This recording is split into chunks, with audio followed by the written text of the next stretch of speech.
Hey guys, welcome to my channel.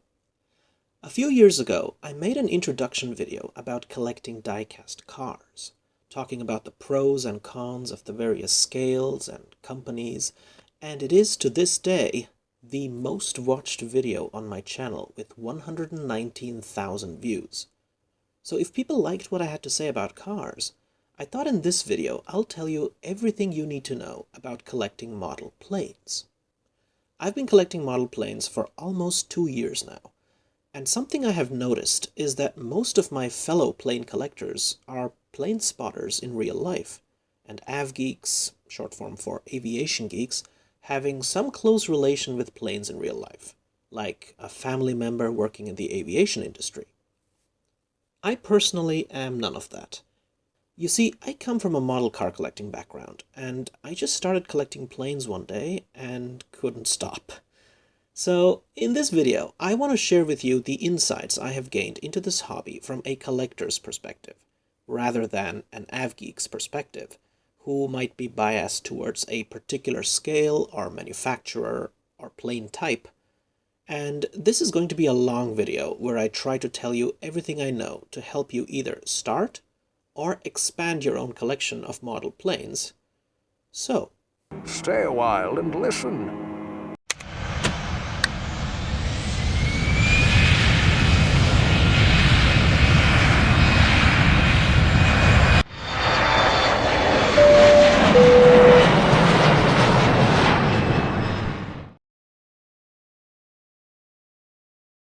one of the simplest ways to find inspiration to start collecting planes is to think about a good experience you had, a fond memory of a time when you flew somewhere, perhaps off to a vacation, or to see someone, or when you were really little, the first time you flew somewhere where you remember going to the airport and boarding the plane and watching out the window how it took off, and then being served that airplane food, and then landing safely.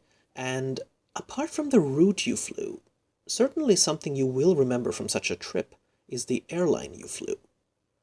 So thinking about your favorite airline is a good way to start an airplane collection, because the first thing that will then come to your mind is you want a plane model of that airline. One way to picture an airplane collection is to see it as a visual display of different airline liveries. So continue to expand that thought and start including other airlines from your past, or that you've heard of, that you like, and that you would want to own a plane model of. This way, you can visualize a model plane collection consisting of these different airliners that have a lot of meaning to you. And while you're doing this, you will eventually begin to not just collect your favorite airlines, but the planes themselves. And this brings us to the big plane manufacturers. Boeing, Airbus, Embraer, McDonnell Douglas, Lockheed, Convair, BAC, Tupolev, Ilyushin, Antonov, and so on. And this will give you an idea in which direction you want to take your collection. Do you want to collect a plane of every manufacturer? Or perhaps if you, for example, prefer Boeing to Airbus, or Airbus to Boeing, this will help you chase after certain models before pursuing others. Even if you just settle for one plane manufacturer, like Boeing, there are several plane types that look completely different from one another, despite all of them being Boeings. There's the 707, 717, 727, 737, 747, 757, 767, 777, and 787. And each of them have subtypes that usually determine how long the fuselage is. As your plane collection grows, you'll begin to also want to collect all subtypes of a particular plane. Take, for example, the 767. It has 3 subtypes: the Dash 200, the Dash 300, and the more elusive Dash 400. You might want all 3 in your collection. As for the 737, there's at least 11 different subtypes, so be careful if you really want to collect them all. Unlike cars, something you will quickly find out when you begin collecting planes is that even in the same scale, they are vastly different to one another in size. The easiest way to maintain an overview is to separate them into two groups. Narrow bodies that have one aisle between two groups of seats, and wide bodies that have two aisles between three groups of seats. Now, from a collector's standpoint, don't be surprised if you often find a narrow body for the same price as a wide body. It kinda sucks when you realize you're getting a much thinner and smaller model for the same price as a large one. But a lot of factors play into this, like how recent the casting is, how rare the plane or its airline livery is, how much detail it has, and so on.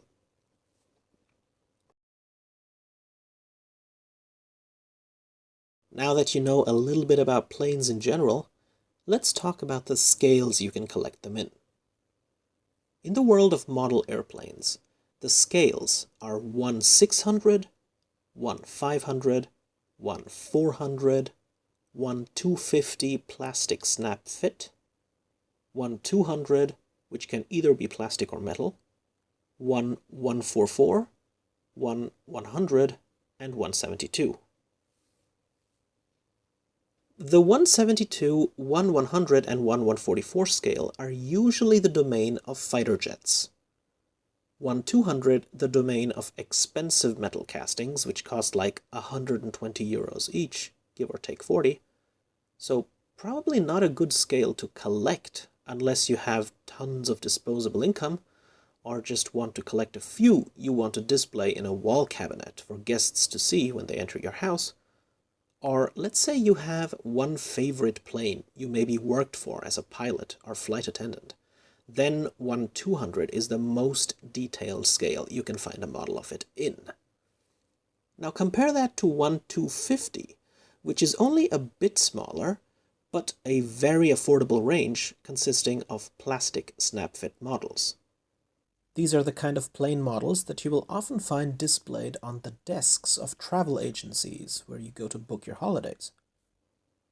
And 1/400 and 1/500 are the main collector scales for commercial airliners, with 1/600 being an older Schuko scale that is no longer as popular as it was in the 90s. And I believe there was even a 1/1000 scale, the sort of planes that would fit inside a Kinder egg. So with 1/600 being a legacy scale, one question that frequently pops up is the question about whether you should collect 1/500 or 1/400. Since there isn't a big size difference between them, and so you might be interested in committing to one and then preferably forgetting about the other. To answer this, let's first try to better visualize the size difference. A good way to get an understanding of 1/400 and 1/500 scale is to look at your pinky finger. Okay, this is your pinky. Expect the fuselage of wide-body planes in 1/500 scale to be the girth of your pinky, meaning planes like the 777, the A330, and A340. The narrow bodies will be even thinner, pretty much the size of a pencil, which I think we can all agree are thinner than our pinkies. Now take a look at your ring finger. 1/400 scale wide bodies will have this girth. 1/400 scale narrow bodies will have your pinky's girth.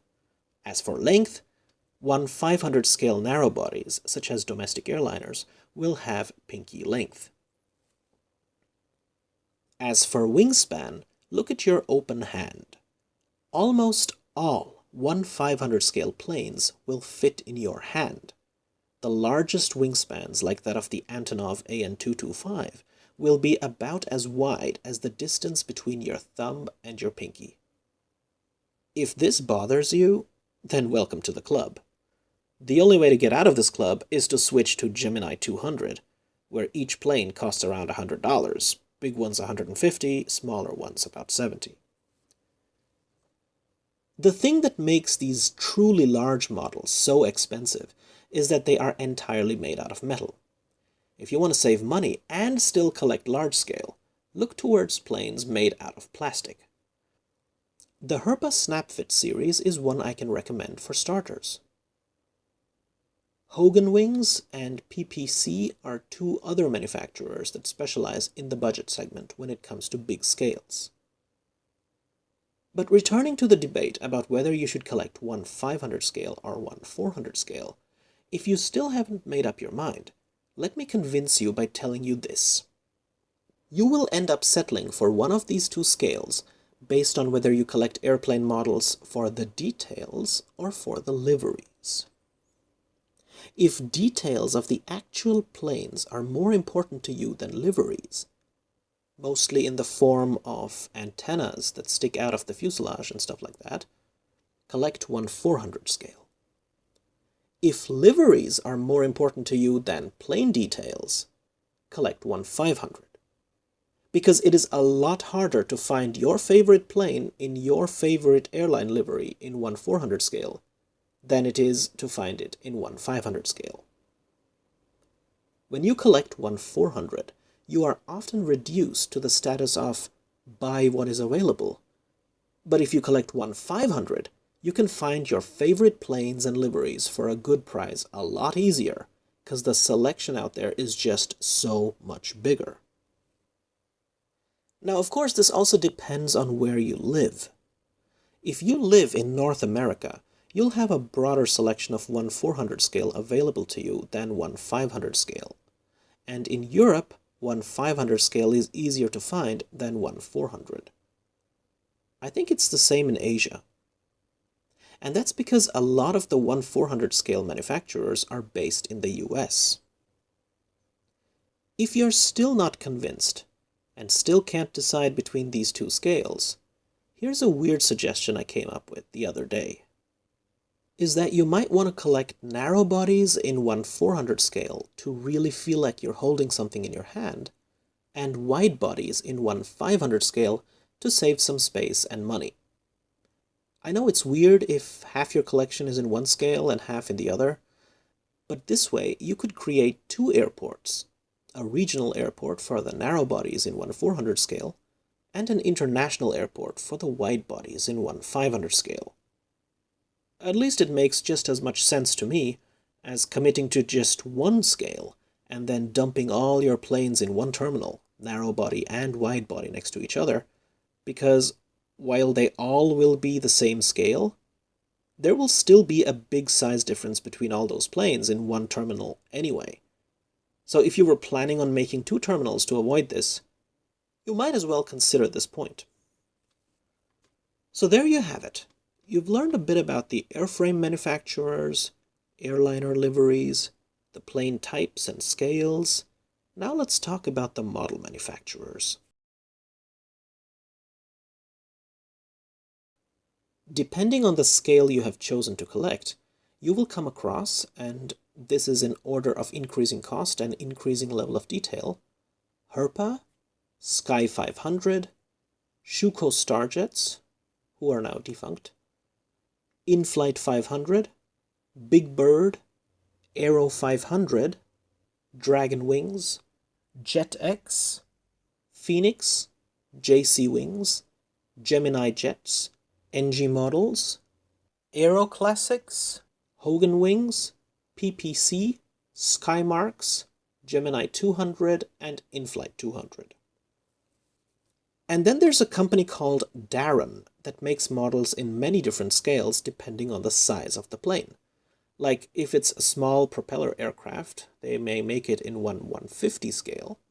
Space shuttles are made in a weird 1/300 scale.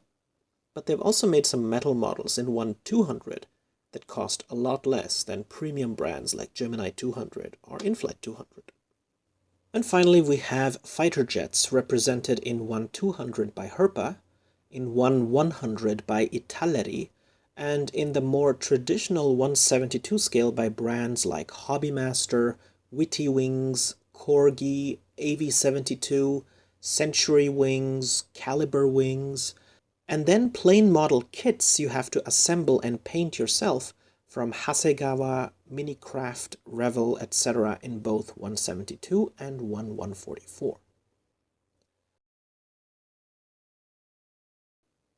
Just like a model car collector will eventually want to build a garage or parking lot for his cars, a model plane collector can build an airport, which requires a mat for the apron and some buildings to represent the airport terminal, as well as accessories in the form of gangways, air stairs, and support vehicles. For the apron, you can just Google some airport apron textures and start printing them out on sheets of A4 paper, and then putting them next to each other, using sellotape to fix them from the backside.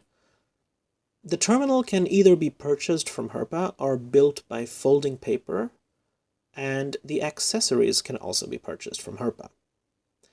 I have uploaded a video showcasing various airport vehicles you will find at the end of this video.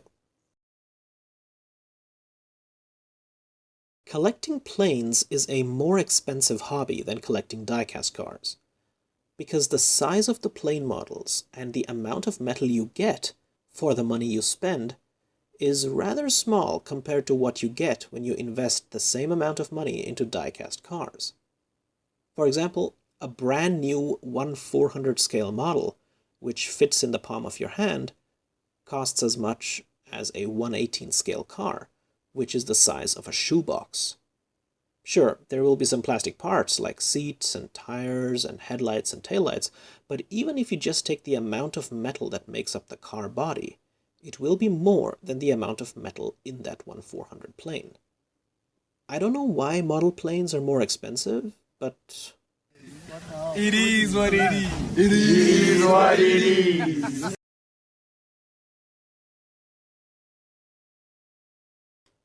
one important factor that matters more in the world of die-cast airplanes than in the world of die-cast cars is the age of the casting and buying a model second-hand. Generally speaking, the older the casting, the less details it will have, the more likely it will be second-hand, the cheaper it will be, and the easier it is to still find them, at least in Europe. For instance, 1/500 models made in the 1990s can cost as little as €10, while 1/500 models made this year cost 3 times as much. Aside from cost of manufacturing increasing, one understandable explanation for the price increase is that over the years the detail level has increased by a lot. More accurate landing gear, cargo doors, windshield wipers, silver frames around cockpit windows and even around passenger windows, overwing registration, static ports, and so on are now things you can expect from every new release. But do they really justify a 300% price increase? This is why if you don't mind adding some older models to your collection, especially if you want to collect legacy airliners like I do, you can in fact save a ton of money. This also applies to the 1/400 scale. You can find some old Gemini jets for a lot cheaper than brand new releases.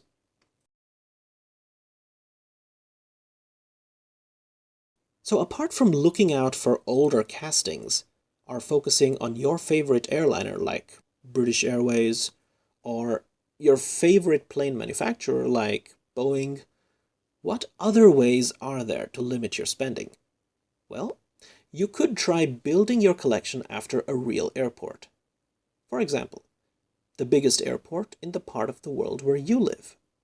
If you live in Florida, that would be Miami International Airport. Are you going to find a lot of Aeroflot models there? Or Asian airliners? Or regional European airliners? Probably not. So my advice is, don't mix everything together. Try going for a theme. Also, for example, by staying accurate to an era. Like a modern Miami airport, with all your models having liveries from 2010 onward, and not throwing planes with 2000s, 90s, 80s, and earlier liveries in.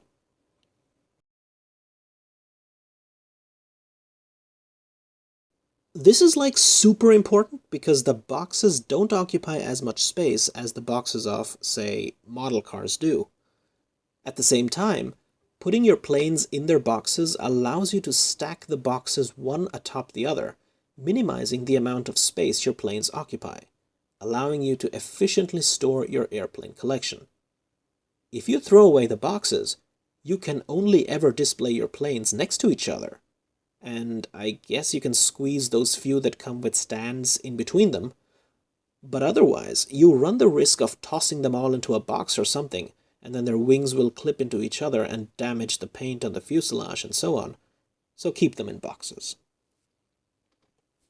So I hope this video helped you out, and if you're interested, I regularly review planes on my channel.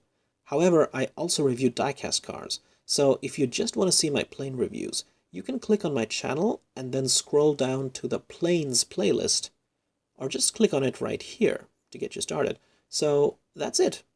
If you made it to the end of this video, you are a true aviation enthusiast, and I salute you for it. Take care, have a nice day, and this is Imperial Diecast, signing out.